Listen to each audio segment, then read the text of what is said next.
नमस्कार, मैं हूं कौशल अली खान और आप देख रहे हैं छपरा तक। छपरा नगर निगम के चुनाव 2023 में जनता द्वारा राखी गुप्ता को अपना वोट देकर मेयर बनाया था, लेकिन कुछ कारणवश चुनावी हलफनामा में अपना ब्यौरा छुपाने के प्रकरण में उनका नाम आया था, जिनमें उनको 3 संतानें थी, जिसमें उन्होंने 2 संतानें दिखाकर हलफनामा के साथ छेड़छाड़ किया था।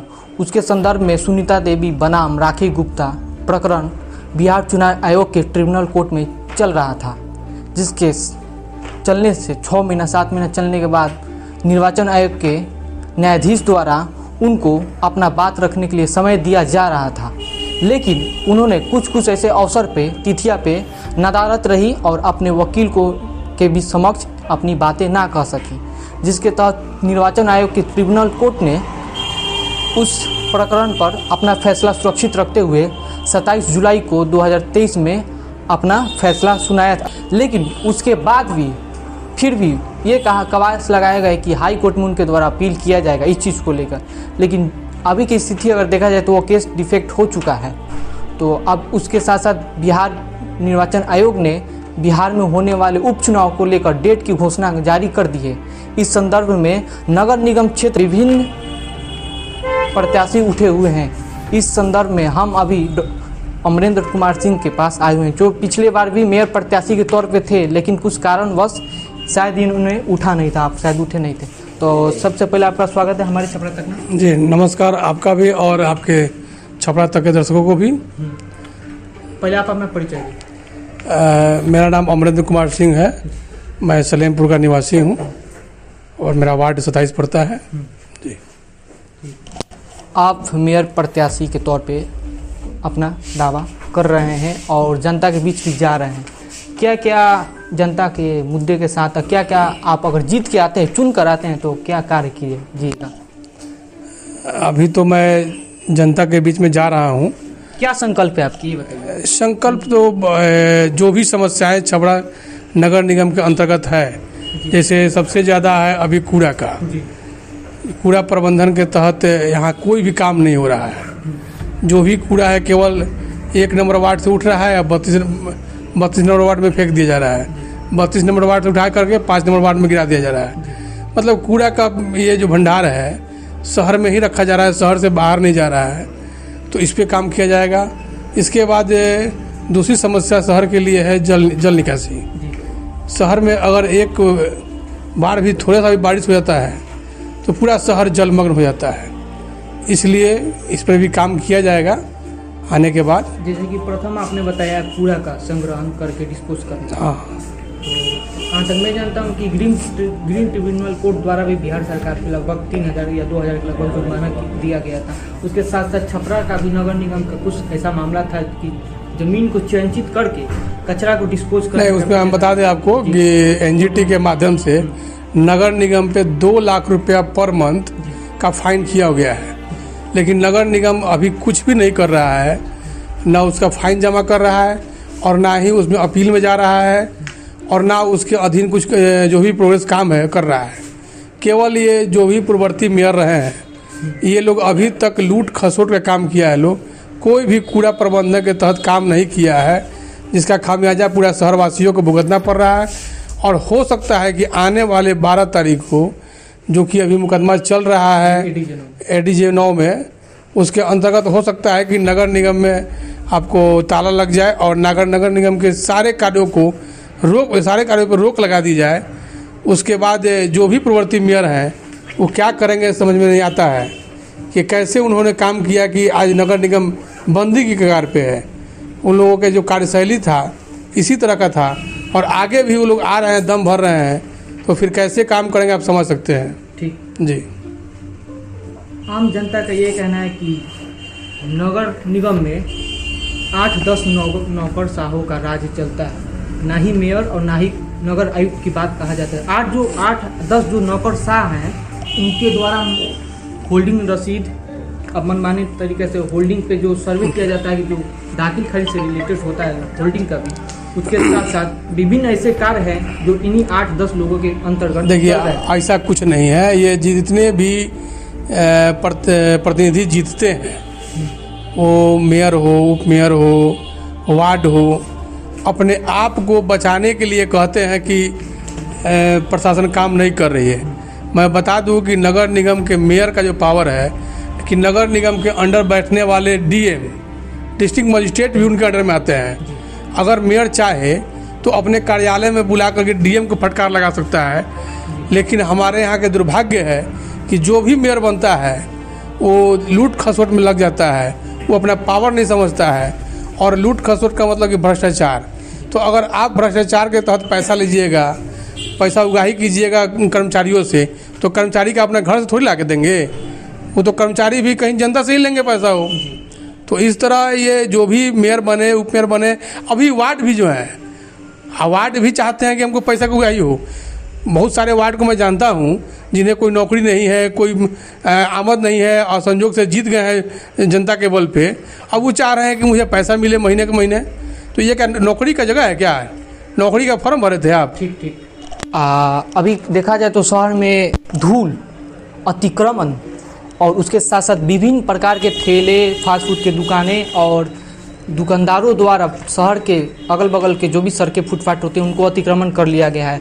इस संदर्भ में अगर आप जीत के आते हैं तो आपका क्या कार्य रहेगा? क्या आप अस्थायी समिति बनाएंगे इस चीज़ को निगरानी करने के लिए? क्योंकि हर एक बार अतिक्रमण ड्राइव चलता है शहर में, नगर निगम के द्वारा दिसंबर जनवरी में नियमित है कि वो चलना ही चलना है। तो आप क्या ऐसा अस्थायी निवारण कीजिएगा जिससे आम जनता के साथ साथ जो रोज़मर्रा के काम करने वाले लोग हैं, वेंडर्स हैं, उनके लिए क्या कीजिएगा? देखिए, सबसे पहले तो जो भी वेंडर्स हैं उनका एक लिस्ट बने और उनके लिए अलग जगह उनको दिया जाए ताकि उन्हें भी अपना व्यवसाय करने में कोई तकलीफ ना हो।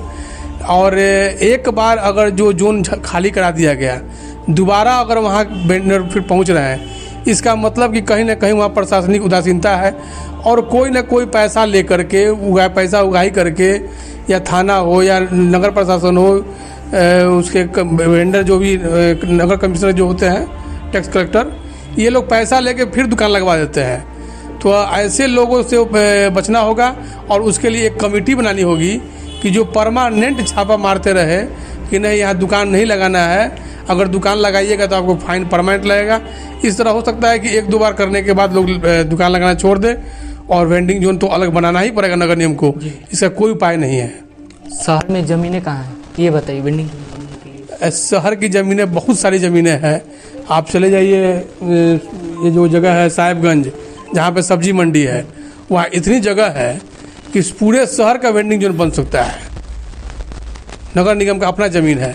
और आपको जो उत्तरी पश्चिमी छोर है गुदरी, वहाँ भी बहुत सारी जगह है जिसको कुछ लोगों ने कब्जा कर रखा है। कुछ नगर निगम के ही पूर्ववर्ती कर्मचारी हैं या वार्ड है, वो कब्जा किए हुए हैं। उन लोगों से अतिक्रमण मुक्त करा करके वहाँ भी वेंडिंग जोन बनाया जा सकता है। और भी जैसे हम लोग का सिल्वी पोखरा जो पहले था, इसको भी वेंडिंग जोन बनाया जाए या फिर उसको सिल्वी पोखरा का सौंदर्यीकरण किया जाए, लेकिन कुछ हो नहीं रहा है। जगह की कमी नहीं है नगर निगम में, बहुत सारा जगह है, केवल काम करने वाले की कमी है और दृढ़ शक्ति और जिसमें प्रबल जो ये है कि नहीं मुझे न खाएंगे न खाने देंगे, वैसे लोग अगर आएंगे नगर निगम में तभी नगर निगम का विकास होगा। नहीं तो जो आएंगे बोलेंगे हमको पैसा 5 करोड़ खर्चा करके आए हैं, 25 करोड़ हमको कमाना है, तो वो लोग तो प्रशासन को कहेंगे आप कमा के हमको दीजिए, तो ये तो लूट खसोट होगा ही। जो इससे पहले मेयर थी राखी गुप्ता, उनके पदयुक्त करने के बाद डीएम के आदेश के बाद जिला पंचायती राज विभाग द्वारा एफआईआर दर्ज किया गया था, जिसमें उन पे 420 से लेके 427 बिहार म्यूनसिपल एक्ट 2007 का 447 धारा भी लगी हुई है। तो उन पे ये कथित कहा जा रहा है लोगों के द्वारा कि उनका जो गिरफ्तारी वारंट है उनको स्टे दिया जा रहा है बार बार। इस पे नहीं, देखिए ये प्रक्रिया है, कोर्ट की प्रक्रिया है और कोर्ट के प्रक्रिया के अधीन जब तक उन पे ये जब मांगता है कोर्ट कागज़, ये डायरी मांगता है, जब तक डायरी नहीं जाएगा तब तक कोर्ट में सुनवाई नहीं होगा और उनको स्टे मिलता रहेगा। जिस दिन डायरी जाएगा उस दिन स्टे खत्म हो जाएगा। इसके बाद या तो उनका बेल रिजेक्ट होगा या फिर बेल ग्रांट होगा। क्योंकि वो अभी एबीपी में ही गई हुई है, तो उसके लिए वो बड़ी बात नहीं थी है, वो कोर्ट की प्रक्रिया है। कि बिल ग्रांट इसमें। अगर हम देखें तो पिछला चुनाव व्यक्ति विशेष भी था और जाति विशेष भी था, कहीं ना कहीं उसको हम लोग भुना नहीं सकते हैं। तो व्यक्ति विशेष जाति विशेष इस वाले चुनाव में आप क्या देख रहे हैं? देखिए, पहले व्यक्ति विशेष जाति विशेष, अभी वाले बिल्कुल बिल्कुल सही कहा आपने। पिछला बार का जो चुनाव था वो अलग तरीके का चुनाव था, क्योंकि पहली बार छपरा में लोगों के लिए उत्साह था, और ये उत्साह था कि पहली बार कोई मेयर बनने जा रहा है जो जनता के वोट से बनेगा। तो उन लोगों में ये उत्साह था कि किसी नए लोगों को दे जिनके जो भरा पूरा हो, जो गलत न करे, भ्रष्टाचार को बढ़ावा न दे, वैसे लोगों को वोट दे।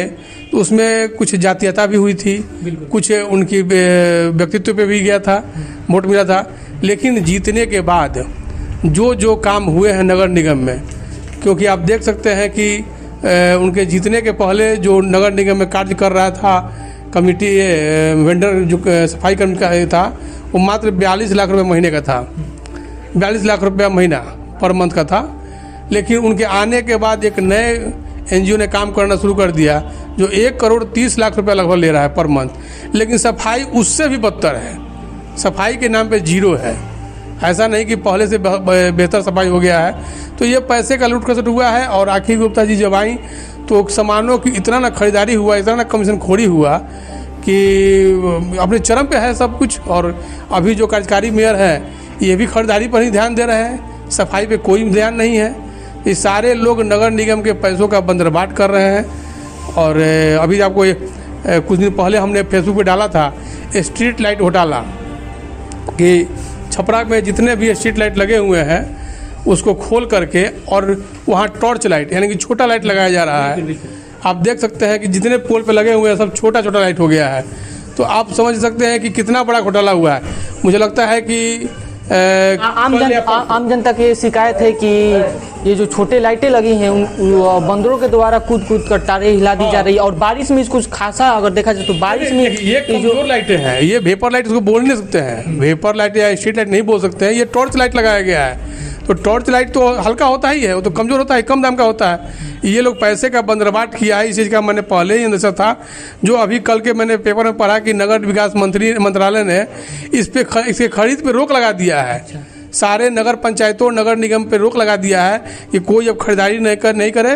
पहले इसकी जांच होगी, कमेटी बनेगी, जांच होगी कहाँ कहाँ घोटाला हुआ है। क्योंकि कहीं 5500 में खरीदा गया है, कहीं 11,000 में खरीदा गया है, कहीं 17,000 में खरीदा गया है, जबकि उस स्ट्रीट लाइट का दाम मात्र 3500 रुपया है। तो इस तरह ये घोटाले हुए हैं और उसकी जाँच हो रहा है। ठीक, शहर के अगर विभिन्न चौक चौराहों की बात की जाए तो जैसे कि चौक चौराहे से गुजरने वाली सड़क, मुख्य सड़कें, इसमें से शारदा पुस्तक से लेके सलेमपुर शिल्पी चौक तक से है। और इधर से गुदरी जो जाता है, गुदरी से लेकर भगवान बाजार थाना जो है और साइबर थाना जो हाल ही में खुला हुआ है, उसके साथ साथ ऊँचे छपरा जो आप जाते हैं, उसके साथ आपका एक और क्षेत्र आएगा छोटा तेलपा और बड़ा तेलपा, जो ग्रामीण और शहरी परिवेश में आता है। तो इन अगर मुख्य सड़कों पर अगर जाया जाए, जहाँ पे इन गली मोहल्ले में जाया जाता है, तो वहाँ पे बरसात के दिन में आए दिन पानी लगता है। जो आपके सामने यहाँ पे जग जाहिर है, बिना पुस्तक शारदा पुस्तक। तो अगर आप जीत के आते तो क्या कीजिएगा? कौन से ऐसी चीज़ है जिसके तहत से आप ये कार्य कराइएगा? अभी जितने भी इसमें सारी दोष ड्रेनेज का है। ड्रेनेज सिस्टम, जी, ड्रेनेज सिस्टम हम लोग के यहाँ जो बनता है या जो भी इसका लेआउट बना हुआ है गलत बना हुआ है। पानी का निकासी जब भी होगा तो ढलान की तरफ होगा। और हम देख रहे हैं कि जो भी ड्रेनेज का व्यवस्था है, ये लोग चाहते हैं कि उल्टा निकाल दे पीछे प्रभुनाथ नगर चौक की तरफ, जबकि पानी की जब नदी का ढालन, नदी आपको, क्योंकि भौगोलिक दृष्टि अगर हम देखें तो उत्तर से पूर्व की ओर पानी जाता है। बिल्कुल। ये लोग कर रहे दक्षिण से उत्तर की ओर मोड़ना चाह रहे हैं। यही कारण है कि पानी का जल जमा होता है। जिस दिन इसका ढलान देख करके और भौगोलिक दृष्टि देखते हुए साइफन का निर्माण हो जाएगा, पानी की निकासी की व्यवस्था हो जाएगी, कहीं पानी नहीं लगेगा। इसके लिए एक बढ़िया इंजीनियर की आवश्यकता है शहर में, और वो उसका जो दूरदर्शिता हो वो देख ले कि पानी का ढलान कहाँ से कहाँ निकल सकता है। आपको मुझे लगता है कि भगवान बाजार या गुदरी से का पानी आपको निकल जाएगा यहाँ पे आके। क्या नाम इसका, वार्ड नंबर 42 के आसपास। हाँ, 42 जो है तेलपा, हाँ जो बना है, वहाँ से पानी आपका निकलने का रास्ता है। लेकिन ये लोग जबरदस्ती चाह रहे हैं कि नहीं पानी निकले बिंटुलिया के चेवड़ में, तो पानी उल्टा चढ़ेगा नहीं। वो तो जैसे जब पानी का ढाल ऊंचा होगा पानी रुकेगा ही आपके शहर में, पानी निकासी होगा नहीं निकासी होगा तो जल जमाव दिखाई देगा।